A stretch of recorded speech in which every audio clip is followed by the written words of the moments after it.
welcome back to the Lowdown with me, Bees. This week's special guests, it's a big one. Patrick Stump and Pete Wentz from the mighty Fall Out Boy. Let's check it out.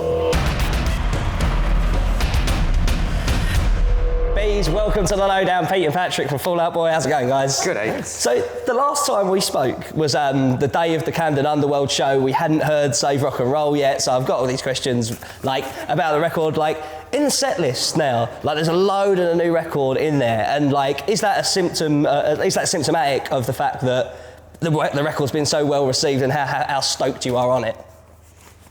Yeah, I think there's a lot of that, and also that, one of the big things that we were so surprised by was the reaction to the record. We go out there and we've been playing our set, and a lot of the old standbys that we would assume would be the moments in the set that the audience would really react to, they like those, but they're really happy to hear the new stuff, which is kind of that's such a vindicating thing for us, I think. And is it cool to does that make you feel like it's not a nostalgia thing as well? Do you know what I mean? We're here, we've got a new record, people dig the new record. Yeah, it feels like I don't know, I feel like it would be strange for us to say, because I think we're still halfway through the process of Fall Out Boy coming back, and it would be strange for us to take a victory lap or something. Right. But I think we're at the point where it's when you put art out there or something, there's, it becomes something else when people take the art in and they make it into what, that's part of the conversation, the dialogue. And I think it's interesting because now when we're playing the shows, it is a dialogue, and it's oh, you're doing that for this part of the song, or this is the part, and it's been interesting and cool to see how each song's taken in and taken on kind of a different life, and it helps us with our set list, actually. And with it being such a ballsy record, and you were trying so much new stuff, were you kind of, when people dug it? Yeah, well, actually, some of it I'm even a little scared, because there's a lot of, most of the time when you make a record, people will attach themselves to a few songs, but in general, you kind of get to play around with it, because they're not always going to really latch on to everything, and this record, everybody, it seems like every song has a strong vocal supporter, which is freaky for me as a singer, because I purposely kind of went balls out on them on every one, because I was because I'm sure I'm not going to have to play them all, and now I'm man. Amazing. It's also, I feel terrifying, because it's I don't know, to give it a super American analogy would be, it's like seeing Michael Jordan dunk once. It's no one's okay, cool, we're good. Now you want to see him dunk again, yeah. But it's got to be a better dunk, and then a bigger game. It's in some ways that's a little terrifying. It's got to be said as well, the live show, in comparison to back in the day, having seen you lot back at Fiddler and a whole bunch of times that first time around, you look so stoked to be playing. It's a real it feels like such a cliche Disney type thing, but genuinely, Reading especially, you just look stoked to be on stage. Is that something that's still carrying on? Because having spoken to you the last time was 2 weeks after you'd announced reforming, to still see it and be as amped as you were then. Oh yeah, I don't think there's any question that it's just night and day in terms of the way that the way that we feel on stage. Because I think when I don't know. There's so many facets of your life that bring you to that place. In the first place, you're starting out and you're in a van, the size of this couch, and you're angry at each other just by proximity, just whatever. So, and then there's every number. The sound doesn't work here. This doesn't work here. This doesn't work here. But then on top of that, the biggest thing is that I think we've been around just long enough to watch not only our career, but a lot of other careers go like this, And so when you're up here now, you appreciate that you are, then that there is a down here, Yeah, I think that's a really important thing, and every time we play, we're just happier now. And with this being the official show for Download Festival, were you in any way hesitant about taking an offer of playing Donington with the heritage of the place, Monsters of Rock and all that kind of thing? I thought it was awesome. I remember being I don't even remember what age, but watching Metallica at Donington on VHS, and I had no real idea of what that was, but I was that's a Metallica show when they're not in the U.S., because I didn't know what I had no understanding of what a festival was, or so to me it's awesome, and one of the things that's exciting about doing Fall Out Boy this time is being able to do different things for the first time. Whether right? it's, you know, like Download, it's like, yeah, we're gonna have to go out there and earn fans, you know, and that's like an important aspect of being in a band that like you will atrophy that if you don't do it. If you go out and play to only people who, you know, like it quickly becomes like this like echo chamber where it's like, I'm so awesome, you know, and like everyone knows like some acts like that, you know, whatever. Yeah. But in order to be where we want to be as a band, and in order to really go after what we were like the goal of this album, we need to play stuff like Download and Isle of Wight, and like we need to go out there and earn fans. And does it feel like a cool thing as well to be able to do this? And like, I mean, I speak as someone that's got a Fall Out Boy tattoo that was listening to Behemoth on the way down here. Like, Download's like a widespread festival. They have drum and bass stuff like Pendulum has played over the last couple of years. Do you think that like just kids now are more accepting of like, and they've got a wider thing? It's an iPod generation, Spotify and all that kind of thing. Like people naturally like they're not as tribal, and there's like a broader stroke. I think nail on the head. Yeah, it's almost like perfect for like for who we want to be as artists, because like we come from 4 vastly different, you know, areas and the tastes that we have, and Totally. we've always wanted to include a lot of that in Fall Out Boy, and we always have. But I think that now there's even more room to, like when we, you know, talk to whether there are fans or just like, you know, kids or whatever, they're like, I listen to like songs, like I like you know, like Metallica, then I like, you know, Gym Class Hero, you know, like Yeah, it's just of course. it's a wide spectrum, and I think genre matters a lot less now, you know. And Totally. for a band like us that we've felt boxed in before and tried to kind of make our way out of that, so I don't know, I think it's freeing. It's like Absolutely. waking up in the year 2060 and they like only eat chocolate, you know, or whatever. You're like, perfect. It's a this world good was world, made man. for found it's the healthiest thing. Yeah. Like, and who's your favourite metal band Of all time, of all time? You can pick one. No either or. who Starting with the hard questions. my favorite metal album. This is gonna be maybe a controversial pick. Go for it. Would be Carcass, Swan Song. But my favorite metal band, I guess I would say, Yeah. like speed metal, Metallica. Killer. Patrick. I'd say Slayer had the biggest influence on me. I love this. Come back. These guys are going to be answering your questions. Come back for more from the Lowdown. Hello and welcome back to the final part of the Lowdown, the official Download Festival TV show with me, Bees. Let's crack on with your fan questions for the mighty Fall Out Boy. Welcome back. Your questions for Pete and Patrick. Ben Adler asks, what was the last movie you didn't manage to sit through? Last one you turned off? I was watching, on this trip we've been watching all the Terminator movies. Right. And Terminator 3, I have to say, is a tough one. Yeah, man. You really have to be dedicated to the franchise, the idea of it, to make it through it. I did not make it through. I'm not a sexist man in any way, shape or form, but I just couldn't vibe with it, man. This is actually really tough because I don't think I sit through any movie really. Really? I mean, like I love movies, I love film, but I kind of like I always like I have too many ideas or too many thoughts or whatever, and I just kind of piece out. Like I tried to watch. I'm trying to learn a lot of languages because I'm insane. And I was watching Y Tu Mama Tambien in Spanish, right? Right. And I got about halfway through it, and I was like, "There's just too much slang, and it's too fast. I just don't brutal know on the head what's as happening." well. Yeah, whatever. So I stopped it, but My mum just can't physically sit through films. Hey, mum. Kevin Miliband asks, what UK food do you enjoy the most? ooh, I personally like the curries over here. I'm like, Badass. that's where I go. I like the array of tea biscuits. I think that's epic. I miss US soft drinks. Like it's the one thing that, like when I go out there, I spend 2 weeks like out there, and it's just you're used to all of these. Like wow, you have like 4 fridges and come back here. You know what's it's like crazy is like 2 types of Coke. And it's that's like right. yeah, it's crazy now. If you could have seen the '80s, like Yeah.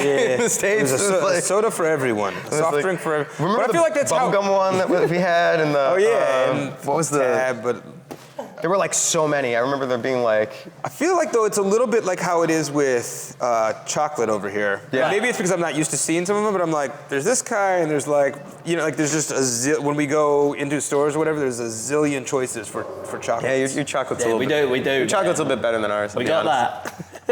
Mark Johnson says, what's the worst song title you've come up with that never made it out in public? Oh, fuck. You There's can been some, include like- working titles in this. I'm going to throw that in. Sorry, I'm messing with your question. Yeah.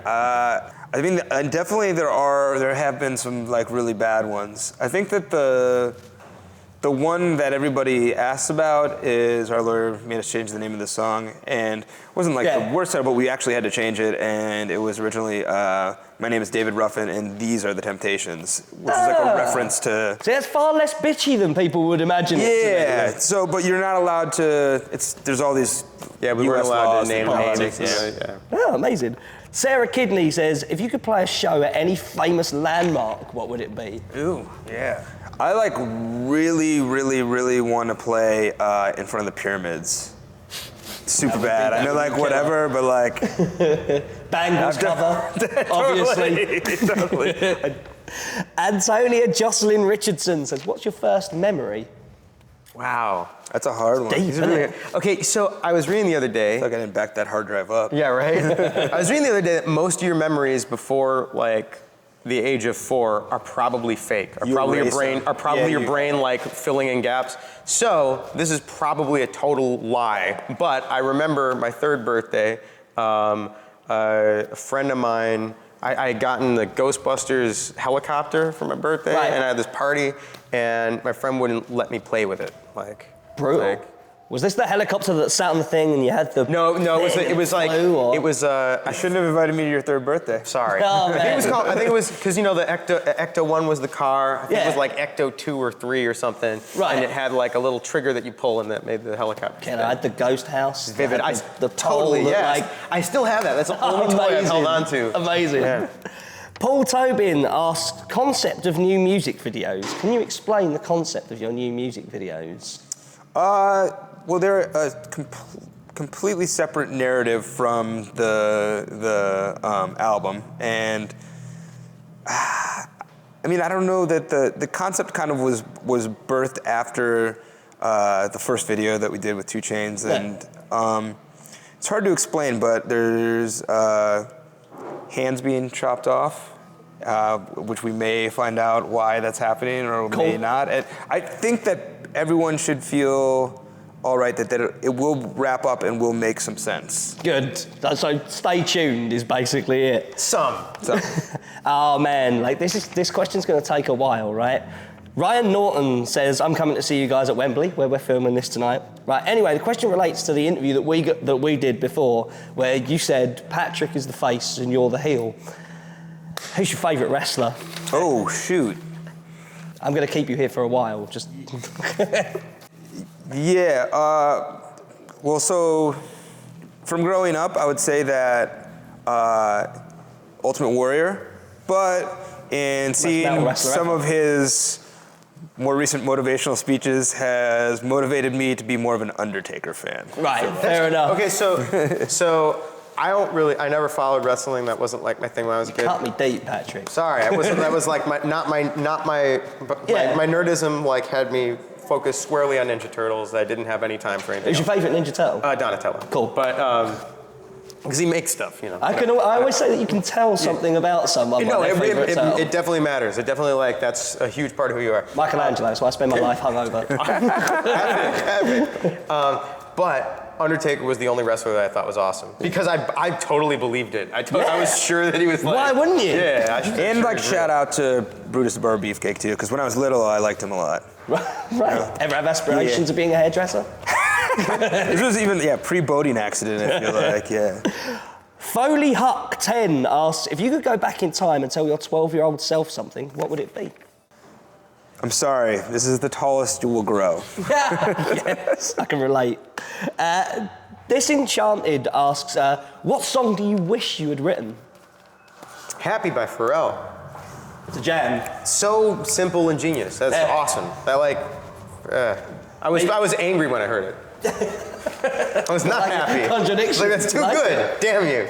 I feel like a song like Enter Sandman, a song that is like where you're like, it's just a heavy song that is being played on every radio format. I think that's just awesome because it allowed. I remember like whatever to go back to it. Like being a Metallica fan, you were like, that's Metallica, and they're like on the station my mom listens to. That's awesome. So crossing all boundaries. What's your favourite Fall Out Boy music video? And that's from Luisis Harney. Sorry if I've said your name wrong. my personal favorite one that we did was the video for Arms Race, because I just liked how in the moment we were, it was like just kind of self-referential and had little nods to all of different stuff that we were going through. I really like Dance Dance. I think that was my favorite video. I don't know. It was just kind of like everything all at once. It was us as the like, you know, rock star band, but us also as like absolute nerds. And I don't know, I like that a lot. What's it like to work with monkeys? Never gonna get a chance, man. It's pretty wild, man. Yeah, it's pretty insane. You took a monkey to the Kerrang Awards once, right? We did. I would not recommend doing that. I would say that if you given the option to bring a monkey where there's going to be a lot of flashing cameras, to not bring the monkey. Did that monkey? It wasn't those awards, but at another we had a award monkey show, that bitched Shakira. Yeah. Wow. Yeah. So there's a lot of Savage. pictures where it looks like we're like kissing the monkey, but like the handler was like, all right, when he starts freaking out, blow on him because it'll like calm him down. So there's all these pictures of us being like, and it looks like we're like trying to kiss the monkey. Fall Out By Boy. the way, like Fall Out Boy do not blow monkeys. I'm just gonna say that. Kiss my monkey. by the way, like in our career, somehow we have messed with Shakira accidentally so many times. Like we've only been around her like 3 or 4 times, and every time she's gotten bitten by a monkey. Like we knocked her over in the hallway one time by accident. Like no good comes of it. She thinks that I'm you're so coming sorry, to prank her Shakira. every time. Please collaborate with us. Born Villain asks, what's your top score on Fallout Bird? You good at it? I think I'm a 30 kind of guy. I could look. I want to say I'm like 35. I'm useless, Oh, useless shit. at video games, man. Why'd you didn't have to? Do you play as yourself? Yeah, 30. Amazing, 30. The evidence is there, I've seen it. This is a good one. Mark Moore, did you get to work with JayZ in person? We didn't. It was an interesting story. We begged, like he'd come to a bunch of our shows, you know, and was a fan. He worked at the label that we were at, and we said we really wanted this to happen, you know, to him to intro the record, and they were like, maybe, we'll see, and then they were like, it's gonna happen, you're gonna call him, you know, he's in Australia, you're gonna call him and talk to him about it, and we were like just debating what we were gonna call him when we were, you know, like who do we ask for or whatever, and we called and he answered the phone. He was like, what's up, this is Hove, and we were like, well, we kind of didn't know what to do, but it was like through the phone or whatever, but we have a bunch of outtakes that are just as good as Amazing. yeah. Will they ever see the light of day, do you think? I don't know. I don't know. It would be cool if they could. Some of them were so insane because he was definitely laughing on the other side. Like, they could but never use this. really good. Amazing. And finally, Franken Beansman says chocolate or vanilla ice cream. Oh man, I read this. Oh, I won't say. Chocolate. Now, I'm so curious now what you were thinking though. I don't know. I feel like it's gonna. Just say what you think. Vanilla. I really like vanilla. I prefer vanilla, and then you can add things to it. But like, I'm going to go with a Neapolitan just because I can take both of those things and strawberry. Wait, let's be really real here. Can we go and be really real here? Yeah, of course. In Neapolitan, there's an ice cream that always, in everyone who has Neapolitan, there's an ice cream that there's always a stripe in the family. You know, for us, I think the stripe actually was always strawberry. It was always like chocolate and vanilla, and there'd be like this stripe of strawberry that like nobody, and it was like, we're done, but it just stays my in family there. never ate the chocolate.